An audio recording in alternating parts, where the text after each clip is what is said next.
Central, momento de hablar de economía y de analizar un poco lo que ha venido pasando durante toda la semana. Por eso está con nosotros Regina Martínez Rique. ¿Cómo estás, Regi? Muy bien, ¿Todo muchas bien? gracias. Bueno, Sí, el tema sin dudas, por lo menos estos últimos 2 días, ha sido esto que ha aprobado el Congreso finalmente. No aprobado, que tiene esta media sanción en realidad, pero de lo que se viene hablando mucho. Y es por un lado la ley de alquileres, que algo nosotros ayer estuvimos anticipando acá y viendo, bueno, qué va a pasar en Tucumán con eso. Y otro de los temas es la ley de góndolas. Así es. Bueno, todos los diputados por unanimidad levantaron la mano y le dieron media sanción. Ahora, ¿qué leemos de todo esto? Sí, a ver, un poco para empezar con el tema de la ley de alquileres, ¿qué es lo que, de dónde surge el reclamo? Hay, digamos, un grupo de inquilinos radicados principalmente en Ciudad de Buenos Aires que reclaman que prácticamente un 50%, digamos, de su sueldo se destina al pago de alquileres. Entonces, de ahí surge el reclamo como consecuencia de una relación que aparentemente es asimétrica, digamos, en favor del propietario en detrimento del inquilino. Entonces, en principio, esta ley se formuló, digamos, con los lobistas, por así decirlo, por parte de los inquilinos y no de los propietarios. Entonces, cuando uno va a analizar un poco la ley, decís, bueno, a ver, la extensión de plazos, por ejemplo, del plazo mínimo para alquiler de vivienda, no alquiler comercial, que ya era 3 años, va de 2 a 3 años. Entonces, para el inquilino es mejor en el sentido que puede tener una mayor previsibilidad. Exacto. Ahora, cuando vamos, por ejemplo, a otras cláusulas, como el tema, y la que a mí más me llama la atención, es el tema de la actualización. Entonces, la actualización que en la práctica era semestral, aproximadamente las cláusulas eran más o menos un 15%, pasa a ser anual. ¿Qué impacto tiene esto desde el punto de vista económico? O sea, en general lo que se ve que cuando el Estado, digamos, busca regular, con una buena intención, por supuesto, desgraciadamente no es el más eficiente como regulador. Entonces, muchas veces, digamos, los agentes no se van a quedar quietos con estas regulaciones, sino cambian el comportamiento. Como cambian el comportamiento y el equilibrio que producen, por así decirlo, es ineficiente, vuelven a parcharlo con nuevas regulaciones. Eso es un poco lo que predice la teoría económica, principalmente lo que se llama la escuela austríaca. O sea, todo esto está muy estudiado.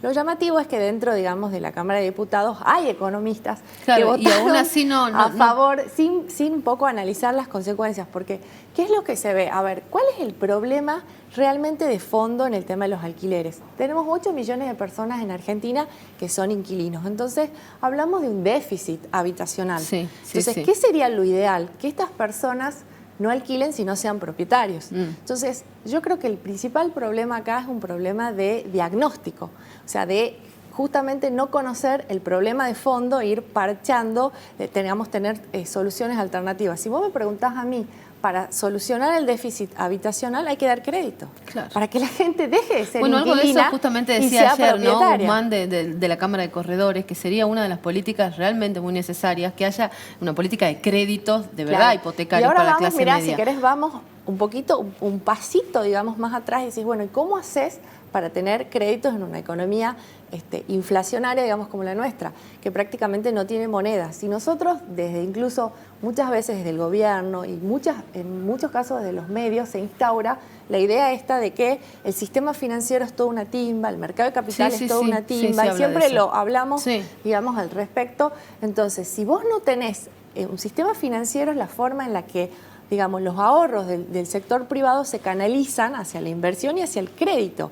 Vos fíjate lo que está pasando ahora, digamos, que no hay crédito, que esperemos que esto con el nuevo gobierno, digamos, se solucione. Entonces, si vos no tenés un sistema financiero y vos no tenés una moneda, digamos, que respalde ese sistema financiero, no vas a tener crédito. Entonces, esto no ataca, digamos, el problema de fondo, que es el déficit habitacional. Te hago una consulta, porque tratando de que por ahí, porque todo el mundo y en todos lados se vio esto como algo positivo, ¿no? Lo de la ley de alquileres, que está bueno explicar. A ver, estábamos hablando recién de los plazos, por ejemplo, de que se corren de 6 a 1 año, ¿no? La posibilidad de la actualización. Claro, la actualización. Ahora, entonces, ¿qué hay detrás de eso?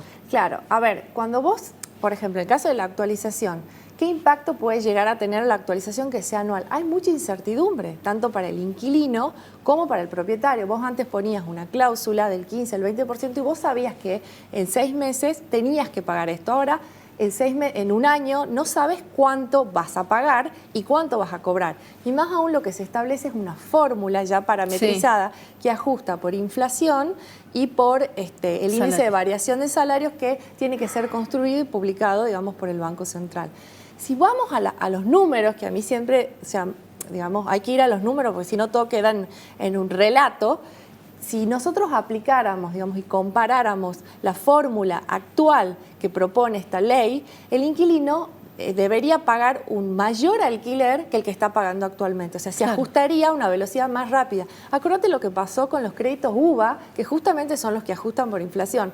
O sea, en un contexto de una economía inflacionaria, con incluso muchos hablan de riesgo de hiperinflación. Hemos hablado la semana de la famosa maquinita de hacer billetes y los riesgos que eso tiene con una demanda de dinero, digamos, deprimida. Entonces, no es tan, aparentemente no sería tan beneficioso esto que ayer nombró el presidente de la Cámara.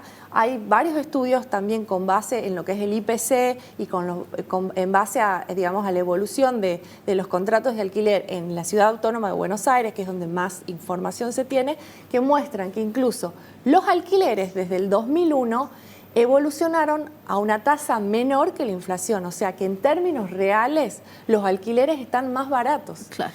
Entonces vos fíjate cómo el Estado, con una muy buena intención, porque y de hecho, y promovido por los inquilinos, termina, digamos, distorsionando aún más algo que en el mercado estaba, digamos, regulado. Porque ¿qué pasa? En el mercado la teoría es, si digamos, hay una transacción económica, es porque hay un beneficio para las contrapartes. Sí. Entonces, ¿qué termina pasando, por ejemplo, con esto? Ya hemos visto que los honorarios de comisiones pasan a estar en parte, en lo que es este proyecto de ley con media sanción, en parte de los propietarios, digamos, con lo cual incluso se obliga a inscribirlo en rentas y en AFIP, lo cual también tiene un costo extra. Y en esta, digamos, nueva ley, el propietario queda bastante desprotegido porque acá no se habla, por ejemplo, de los desalojos, de cuando un inquilino, que muchas veces pasa, deja de pagar, es prácticamente imposible, y es imposible desalojarlo, es muy difícil y hay muchas, digamos, anécdotas dando vuelta, entonces el propietario se siente bastante desprotegido y si lo vemos desde el punto de vista histórico, hoy la renta inmobiliaria, es decir, la gente que compra un inmueble, que en Argentina es muy frecuente justamente porque al no tener moneda y la gente ahorra en dólares o en ladrillos, se va hacia el inmueble, la renta está en mínimos históricos. Entonces, así como hemos visto que justamente el alquiler ha evolucionado por debajo de la inflación, desde el punto de vista del propietario, o sea, la renta inmobiliaria está en mínimos históricos. Y además lo que va a terminar pasando, que algo también ayer lo decía justamente el presidente de la Cámara, es que la gente retira la propiedad de alquiler, el propietario, ¿no? Y entonces ahí ¿qué pasa? Retira. Si cae la oferta, claramente, digamos, con una misma demanda aumentan los precios. Entonces vos fijate todas las distorsiones que estamos hablando, porque además cuando la gente dice, bueno, ya el Estado se empieza a meter, ya le da miedo, porque acá vemos además que cuando se mete el Estado muchas veces termina siendo confiscatorio. Lo que pasa, digamos, llevando al otro proyecto de la ley de góndolas, es que a mi criterio tampoco se ataca, digamos, el problema.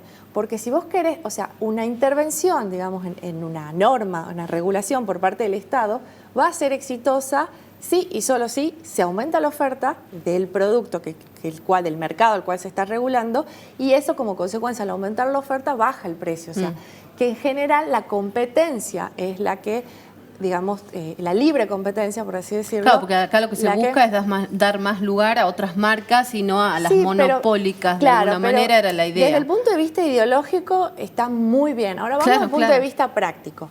¿Qué pasa? Vos, si sos pyme, hay que preguntarle a las pymes, ¿vos querés negociar, o sea, querés vender en un supermercado? Un supermercado es una industria muy complicada, te paga 120 días. Por eso son las grandes empresas las que pueden poner sus productos en los supermercados y no las pymes. Porque tienen el respaldo para esperar todo ese tiempo. ¿De dónde sacás vos financiamiento de capital de trabajo en una economía como esta, donde no hay crédito, justamente para llegar? Además, una pyme del interior o los productos regionales, ¿cómo hace para llegar con los costos, digamos, logísticos y de distribución acá, con justamente en una economía como la nuestra? cuando sabemos que está muy inflado, gracias al gremio de camioneros, digamos, están muy inflados los precios y es muy caro la logística en Argentina versus otros países. De repente por ahí es más caro transporte Tucumán-Buenos Aires que, no sé, Buenos Aires ponerlo en el exterior. Entonces, el problema no lo soluciona el problema de fondo, o sea, hay un mal diagnóstico. Si vos querés realmente fomentar que las pymes lleguen, digamos, a los supermercados, lo que tenés que hacer es bajarle los impuestos, darle algún tipo de incentivos. Exacto. Porque con regulación, ¿vos qué vas a hacer? Vas a terminar, como siempre, disminuyendo la oferta. O sea, ¿cómo vos vas a...? Además, va a surgir, si querés, un nuevo mercado de los inspectores, que van a ir a medir que el 30% de la góndola máximo. Entonces, ahí surgen también, como sabemos, la posibilidad de...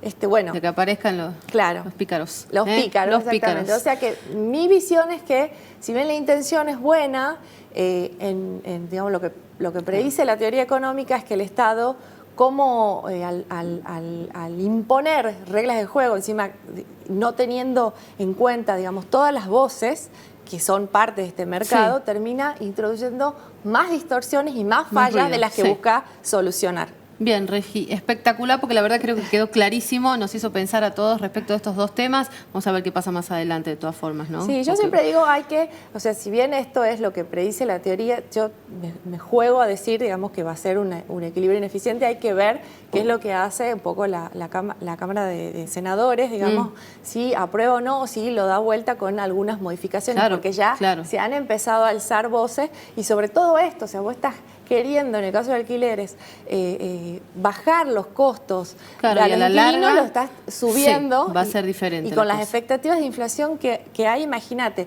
si al propietario vos le decís, con una renta en mínimos históricos, recién en un año te voy a actualizar, el alquiler de 10.000 pesos, el alquiler inicial de 10.000 pesos, decís, no, va a ser 12.000, te subo el precio inicial. O sea, ese es el problema, que los agentes económicos no se van a quedar quietos, ¿entendés? Entonces, bueno, esperemos, la verdad que haya como una revisión de esto, y sobre todo para, yo creo que también es importante consultar, digamos, a los propietarios. Y acá no hay un monopolio, no hay que ir un único oferente de propiedades. Así que bueno, veremos cómo sigue la historia. Genial, muchísimas gracias. Gracias a ustedes. Vamos a seguir